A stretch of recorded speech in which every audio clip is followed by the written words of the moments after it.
ನಮಸ್ಕಾರ ವೀಕ್ಷಕರೇ, ನಾನು doctor Narayan Mudgale, Ayurvedic sexologist, Ayurvedic consultant, ಬೆಂಗಳೂರಿನಲ್ಲಿ ಪ್ರಾಕ್ಟೀಸ್ ಮಾಡ್ತೇನೆ.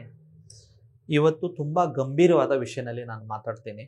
ಅದು ಏನಂದರೆ ಡಿವೋರ್ಸ್ ಅಥವಾ sexual life after divorce.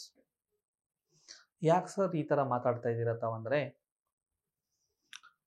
Divorce ಹೀಗಾಗಿದೆ, ಇಷ್ಟು ರ್ಯಾಂಪೆಡ್ಲಿ ಗ್ರೋ ಆಗ್ತಾ ಇದೆ ಅಂದರೆ ಅದು ಕೊರೋನಾ ವೈರಸ್ ಥರ. ಒಂದು ಕಾಲ ಇತ್ತು ಏನಂದರೆ ಒಂದು ಚರ್ಚೆ ಆಗ್ತಿತ್ತು, ಅಯ್ಯೋ ಡಿವೋರ್ಸ್ ಆಯ್ತಲ್ಲ ಅವ್ರದ್ದು, ಹೇಗೆ ಒಂದು 50 ವರ್ಷ ಮುಂಚೆ ಅವ್ರಿಗೆ ಶುಗರ್ ಬಂದಿದೆಯಲ್ಲ, ಇವಾಗ ಪ್ರತಿ 2ನೇ ಅಥವಾ 3ನೇ ಪರ್ಸನ್ಗೆ ಶುಗರ್ ಇದೆ. ಸೊ ಡೈವೋರ್ಸ್ ಏನಾಗಿದೆ ಅಂದರೆ ಪ್ರತಿ ಒಂದು ಮನೆಯಲ್ಲಿನೂ ಆಗ್ಬಿಟ್ಟಿದೆ. ಈಗ ಮನೆಯಲ್ಲಿ ಅಂದರೆ ಒಂದು ನಾನು ಇದೀನಿ, ನಮ್ಮ ರಿಲೇಷನ್ಶಿಪ್ನಲ್ಲಿ ಯಾರೋ ಚಿಕ್ಕಪ್ಪ ಮಗ ಇರ್ಬೋದು, ದೊಡ್ಡಮ್ಮ ಇರ್ಬೋದು, ಅವ್ರ ಮಕ್ಕಳು ಇರ್ಬೋದು, ಅವ್ರದ್ದು ಇವಾಗ ವೆರಿ ಕಾಮನ್ ಆಗಿಬಿಟ್ಟಿದೆ.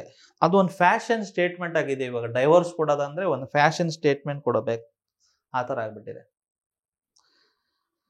ಇದು ಸರಿನಾ ತಪ್ಪು ಅದು ನೀವು ಡಿಸೈಡ್ ಮಾಡಿ. ನಾನು ಎಲ್ಲ ನಿಮ್ಮ ಎದುರುಗಡೆ ಇಡ್ತೀನಿ, ಡೇಟಾ ಹೇಳ್ತೀನಿ, ಸುಮ್ಮನೆ ಗಾಳಿ ಮಾತಿಲ್ಲ, ಡೇಟಾ ಪ್ರಕಾರ ನಾನು ಮಾತಾಡ್ತೀನಿ. ಏನಂದರೆ ಎನ್ ಆವ್ರೇಜ್ ಮ್ಯಾರೇಜ್ ಏನಿದು ಆಗ್ತಾ ಇದೆಯಲ್ಲ, ಡಿವೋರ್ಸ್ ರೇಟ್ ಏನಿದೆಯಲ್ಲ ಇಂಡಿಯಾನಲ್ಲಿ ಲಾಸ್ಟ್ 8 ದಿನ 10 ವರ್ಷದಲ್ಲಿ ಡಿವೋರ್ಸ್ ರೇಟ್ ತುಂಬ ಜಾಸ್ತಿ ಆಗ್ತಾ ಇದೆ. ಬೆಂಗಳೂರು ಅಂತ ಒಂದು ಸಿಟಿನಲ್ಲಿ ಒಂದು ವರ್ಷನಲ್ಲಿ ಜಸ್ಟ್ ಒಂದು 5 to 6 years ಬಿಫೋರು ಒಂದು 700ದಿಂದ 1000 ಡೈವೋರ್ಸ್ ಕೇಸಸ್ ಫೈಲ್ ಆಗ್ತಿತ್ತಂತೆ. ಒಂದು ಲಾಯರ್ ಹತ್ರ ಡೇಟಾ ಇಸ್ಕೊಂಡಿದ್ದೀನಿ. ಇದು ಒಂದು ವರ್ಷಕ್ಕೆ ಒಂದು 700ದಿಂದ 1000 ಜನ ಡಿವೋರ್ಸ್ಗೆ ಅಪ್ಲೈ ಮಾಡ್ತಿದ್ರಂತೆ ಬೆಂಗಳೂರಿನಲ್ಲಿ. ಇವಾಗ ಏನಾಗ್ತಿದೆ ಅಂದರೆ ಒಂದು ವರ್ಷಕ್ಕೆ ಆಲ್ಮೋಸ್ಟ್ 6,000 to 7,000 ಡಿವೋರ್ಸ್ ಕೇಸಸ್ ಬರ್ತಾ ಇದೆ. ಅಂದರೆ ಇದು ಸ್ವಲ್ಪ ಓಪನ್ ಅಪ್ ಆಗಿ ಹೇಳ್ತೀನಿ, ಇದು ಬೆಂಗಳೂರು ಮೆಟ್ರೋಪಾಲಿಟಿಯನ್ ಸಿಟಿ. ಸೊ ಬೆಂಗಳೂರಿನಲ್ಲಿ ಅಂದಿದ್ದಾಗ ಬರೀ ನೀವು ಬೆಂಗಳೂರು ಅಥವಾ ಬೆಂಗಳೂರು ಜನಾನೇ ಅಂತ ತಿಳ್ಕೊಬೇಡಿ. ಬೆಂಗಳೂರಿನಲ್ಲಿ ಎಷ್ಟೋ ನಾರ್ತ್ ಇಂಡಿಯನ್ ಬಂದು ಇರ್ತಿದ್ದಾರೆ, ಎಷ್ಟೋ ಬೇರೆ ಬೇರೆ ರಾಜ್ಯಗಳಿಂದ ಬಂದಿರ್ತಾರೆ. ಅವರು ಇಲ್ಲಿ ಅಪ್ಲೈ ಮಾಡಿದ್ರೆ ಅದನ್ನು ಬೆಂಗಳೂರು ಅಂತಾನೆ ಕನ್ಸಿಡರ್ ಆಗ್ಬಿಡುತ್ತೆ. ಲಾಸ್ಟ್ ಒಂದು 2 ತಿಂಗಳು ಮುಂಚೆ ಒಂದು ಘಟನೆ ನಡೀತು. ಸೋಷಿಯಲ್ ಮೀಡಿಯಾನಲ್ಲಿ, ಟಿವಿ ಡಿಬೇಟ್ನಲ್ಲಿ ತುಂಬ ವೈರಲ್ ಆಯಿತು. ಏನಂದರೆ ಒಂದು ಯಾವುದೋ ಹುಡುಗ, ಐ ಥಿಂಕ್ ಅತುಲೋ ಏನೋ ಹೆಸರು ಇರುತ್ತೆ, ಒಂದು ಸೌರಭ್ ಹೆಸರು ಇರುತ್ತೆ. ಅವನು ಏನು ಮಾಡ್ತಾನೆ, ಒಂದು 40-45 ನಿಮಿಷದ ವಿಡಿಯೋ ಮಾಡಿ ಫ್ಯಾಮಿಲಿ ಸರ್ಕಲ್ನಲ್ಲಿ, ಅದು ವಾಟ್ಸಪ್ ಗ್ರೂಪ್ನಲ್ಲಿ ಹಾಕಿ, ಸೋಷಿಯಲ್ ಮೀಡಿಯಾನಲ್ಲಿ ಪೇಸ್ಟ್ ಮಾಡಿ, ಒಂದು 40 ನಿಮಿಷ ನೋಟ್ ಬರೆದು ಅವನ್ನ ಎಲ್ಲಿ ವಿಡಿಯೋ ಮಾಡುವಾಗ ಹಿಂಭಾಗ ಜಸ್ಟಿಸ್ ಇಸ್ ಡ್ಯೂ ಅಂತ ಬರೆದ್ಬಿಟ್ಟು, ಹೊಟ್ಟೆನಲ್ಲಿ ಒಂದು ಪೇಪರ್ ಅಂಟಿಸ್ಕೊಂಡು ಜಸ್ಟಿಸ್ ಇಸ್ ಡ್ಯೂ ಅಂತ ಬರೆದ್ಬಿಟ್ಟು ಸೂಸೈಡ್ ಮಾಡ್ಕೊಳ್ತಾನೆ. ಈ ವಿಷಯ ತುಂಬಾ ವೈರಲ್ ಆಯ್ತು. ಅಂದ್ರೆ ಬೆಂಗಳೂರಿನಲ್ಲಿ ಒಂದು ಸಾಫ್ಟ್ವೇರ್ ಟೆಕ್ಕಿ, ಅದರಲ್ಲಿನೂ AI ನಲ್ಲಿ ಇದ್ದಿದ್ದವನು, ಬುದ್ಧಿವಂತ, ಒಳ್ಳೆ ಸಾಧನೆ ಮಾಡಿದವನು, ಯಾಕೆ ಸೂಸೈಡ್ ಮಾಡ್ಬಿಟ್ನಂತ. Reason is divorce. ಯಾಕೆ ಇದು ಹೇಳ್ತಾ ಇದ್ದೀನಂದ್ರೆ, ಫ್ಯಾಮಿಲಿ ಅಗ್ರಿಮೆಂಟ್ ಪ್ರಕಾರನೇ ಏನಾಗುತ್ತೆ, ಇಬ್ಬರು ಫ್ಯಾಮಿಲಿ ಸೇರಿ ಮದುವೆ ಮಾಡ್ತಾರೆ. ಇನಿಷಿಯಲಿ ಎಲ್ಲ ಚೆನ್ನಾಗಿರುತ್ತೆ, ಮಗುನೂ ಆಗುತ್ತೆ. ಬಟ್ ಸ್ಲೋಲಿ ಇಬ್ಬರ ಒಳಗಡೆ ಸ್ವಲ್ಪ ಆರ್ಗ್ಯುಮೆಂಟ್ ಸ್ಟಾರ್ಟ್ ಆಗುತ್ತೆ. ಆರ್ಗ್ಯುಮೆಂಟ್ಸ್ ಯಾವ ಲೆವೆಲ್ಗೆ ಹೋಗುತ್ತೆ ಅಂದ್ರೆ ಒಬ್ಬರೊಬ್ರಿಗೆ ನೋಡೋಕೆ ಇಷ್ಟಪಡ್ಯಾರ. ಆಮೇಲೆ ಏನೋ ಮಾಡಿಬಿಟ್ಟು ಇಬ್ರು ಡೈವೋರ್ಸ್ಗೆ ಅಪ್ಲೈ ಮಾಡ್ತಾರೆ. ಡೈವೋರ್ಸ್ಗೆ ಅಪ್ಲೈ ಮಾಡ್ದಾದ್ಮೇಲೆ ಅವಾಗ ಮೇನ್ ಆಟ ಸ್ಟಾರ್ಟ್ ಆಗೋದು. ಅಲಿಮನಿ ಅಂತಾರೆ. ಅಂದ್ರೆ ಇವಾಗ ನಾನು ನಿನ್ನ ಜೊತೆಗೆ ಮದುವೆ ಮಾಡಿಕೊಂಡು ನಂದು ಜೀವನ ಹಾಳಾಗಿದೆ, ಅದಕ್ಕೆ ನನಗೆ ಕಂಪೆನ್ಸೇಷನ್ ಬೇಕು, ನನ್ನ ಜೊತೆಗೆ ಒಂದು ಮಗು ಇದೆ, ನನಗೆ 3 ಕೋಟಿ ರೂಪಾಯಿ ನೀನು ಕೊಡಬೇಕು ಆಸ್ ಎ ಆಲಿಮನಿ ಅಂತ. ಜೊತೆಗೆ ಪ್ರತಿ ತಿಂಗಳು ನನಗೆ 30,000 ರೂಪಾಯಿ ಮೇಂಟೆನೆನ್ಸ್ ಚಾರ್ಜ್ ಕೊಡಬೇಕು. ಇವಾಗ ಈ ಹುಡುಗ ಆರ್ಗ್ಯುಮೆಂಟ್ ಮಾಡ್ತಾನೆ, ನನ್ನ ಇದ್ದಿದ್ದ ಸ್ಯಾಲ್ರಿನಲ್ಲಿ ನಾನು ಅರ್ನಿಂಗ್ ಒಂದು 70,000 80,000 ಇದ್ದಿದ್ದು. ಮದುವೆ ಟೈಮ್ನಲ್ಲಿ ನಾನು ಸಾಲ ಮಾಡ್ಕೊಂಡಿದ್ದೆ, ಅದು ಇದು ಮಾಡಿದೆ, ಏನೋ ಮಾಡಿ ಇಬ್ರು ಮಾಡಿ ಇದು ಮಾಡಿದ್ವಿ. ಇವಾಗ ಫ್ಲ್ಯಾಟ್ ತೊಗೊಂಡಿದ್ದೀನಿ, ಅದರ EMI ಕಟ್ತಾ ಇದ್ದೀನಿ. ನನ್ನ ಹತ್ರ ಇದ್ದಿದ್ದ ಸೇವಿಂಗ್ನಲ್ಲಿ ಹಾರ್ಡ್ಲಿ ನನ್ನ ಹತ್ರ ಇರೋದೇ ಒಂದು 10 ಲಕ್ಷನೋ 15 ಲಕ್ಷ ಸೇವಿಂಗ್ ಇದೆ. 3 ಕೋಟಿ ನಾನು ಎಲ್ಲಿಂದ ತಂದು ಕೊಡ್ಲಿ ಜಡ್ಜ್ ಸಾಹೇಬ್ರೆ? ಅವಾಗ ಎಲ್ಲಿ ನಾರ್ತ್ ಇಂಡಿಯಾನಲ್ಲಿ ಕೇಸ್ ನಡೀತಾ ಇದೆ, ಅದನ್ನು ಒಬ್ರು ಮಹಿಳೆ ಜಡ್ಜ್ ಆಗಿ ಈ ಅಪ್ಪಗೆ ಏನ್ ಹೇಳ್ತಾರೆ ಅಂದ್ರೆ, ನನಗೆ ನೀನು 3 ಲಕ್ಷ ರೂಪಾಯಿ ಲಂಚ ಕೊಡು,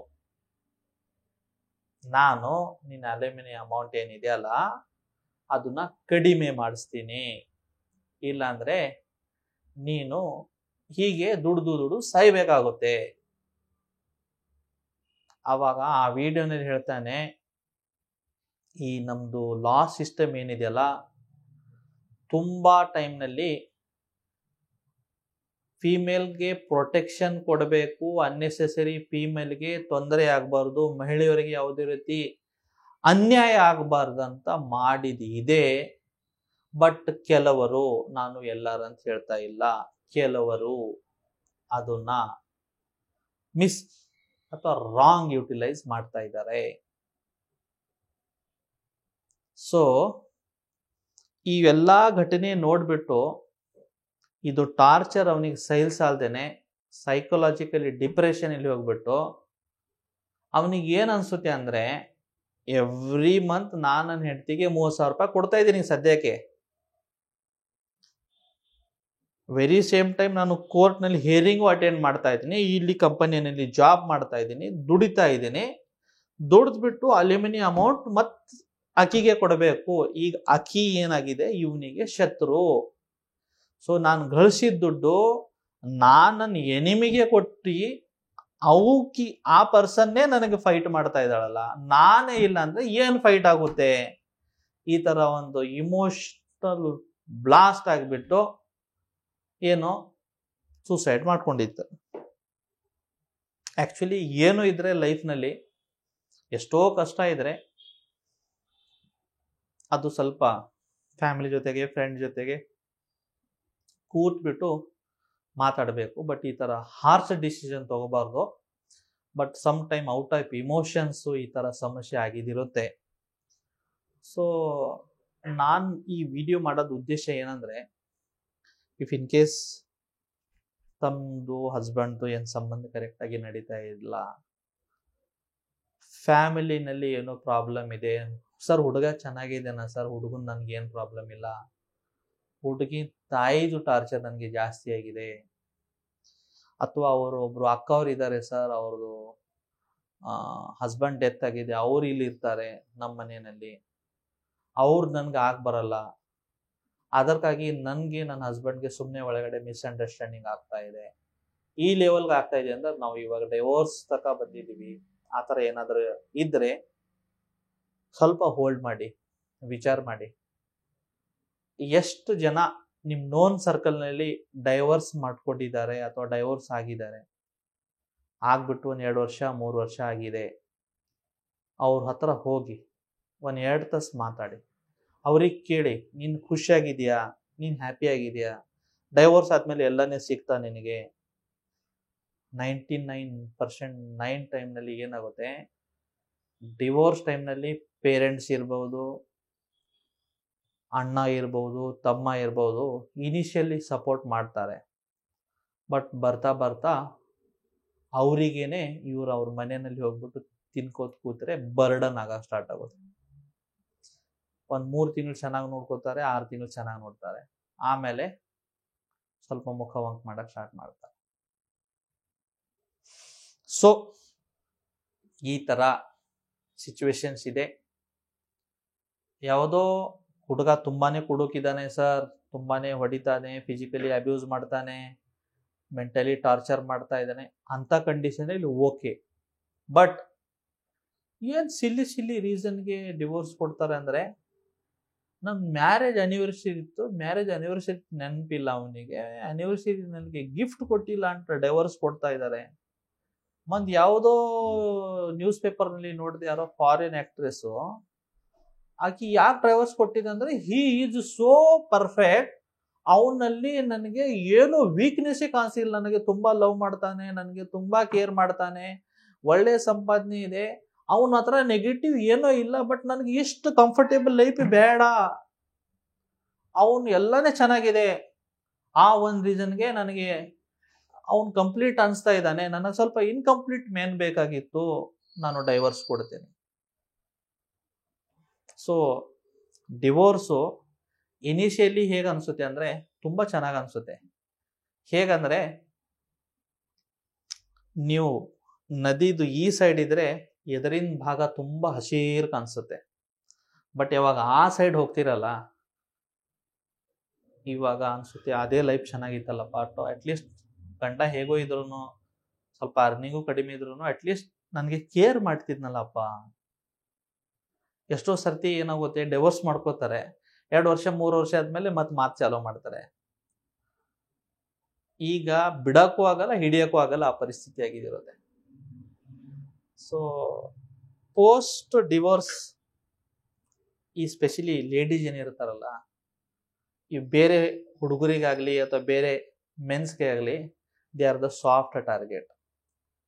ಮುಂಚೆ ಒಂದು ಕಾಲ ಇತ್ತು, ಒಂದು ಪಾಪ ಒಂದು ಹುಡುಗಿದು ಯಾವುದೋ ರೀಸನ್ದಿಂದ ಗಂಡ ಸತ್ತಿದಾರಂದ್ರೆ ಹೇಳ್ತಾರಂದ್ರೆ, ಎಷ್ಟೋ ಜನರದ್ದು ಕೆಟ್ಟ ದೃಷ್ಟಿ ಆ ಮಹಿಳೆ ಮೇಲೆ ಇರ್ತಿತ್ತಂದ್ರೆ, because is a soft target. ಇವಾಗ ಅದೇ ಪರಿಸ್ಥಿತಿ, ಈ ತರ ಡೈವೋರ್ಸ್ ಆಗಿ ಕೂತಿದಿರ್ತಾರಲ್ಲ ಮನೆಯಲ್ಲಿ, ಅವ್ರ ಮೇಲೆ ಎಷ್ಟೋ ಜನರದ್ದು ಕಣ್ಣಿರ್ತಿತ್ತು, ಏನೋ ಒಂದು ಆಕಿನ ಜೊತೆಗೆ ಫಿಸಿಕಲ್ ಕ್ಯಾಚಪ್ ಆಗ್ಲಿ ಅಂತ. ಇನಿಷಿಯಲಿ ಚೆನ್ನಾಗುತ್ತೆ, ಬಟ್ ಯೂಸ್ ಅಂಡ್ ಥ್ರೋ ಮಾಡೋರು ತುಂಬಾ ಜನ ಇರ್ತಾರೆ. ಸೊ ಡಿವೋರ್ಸ್ ಮಾಡೋಕ್ಕಿಂತ ಮುಂಚೆ 10 ಟೈಮ್ಸ್ ಯೋಚನೆ ಮಾಡಿ, ಯಾಕಂದ್ರೆ ಇನಿಷಿಯಲಿ ಚೆನ್ನಾಗಿ ಅನ್ಸುತ್ತೆ, ಬಟ್ ಆಮೇಲೆ ಅದು ನರಕ. ಎಷ್ಟೋ ಸಮಸ್ಯೆ ಇದೆ, ಎಷ್ಟೋ ತೊಂದರೆ ಇದ್ರೆ ಒಬ್ಬರ ಜೊತೆಗೆ ಸ್ವಲ್ಪ ಕೂತ್ಕೊಳ್ಳಿ, ಸ್ವಲ್ಪ ಮಾತಾಡಿ, ದೆನ್ ಓನ್ಲಿ ಈ ತರ ಒಂದು ಹಾರ್ಶ್ ಡಿಸಿಷನ್ ತೊಗೊಳ್ಳಿ ಮಿತ್ರರೇ. ಧನ್ಯವಾದ.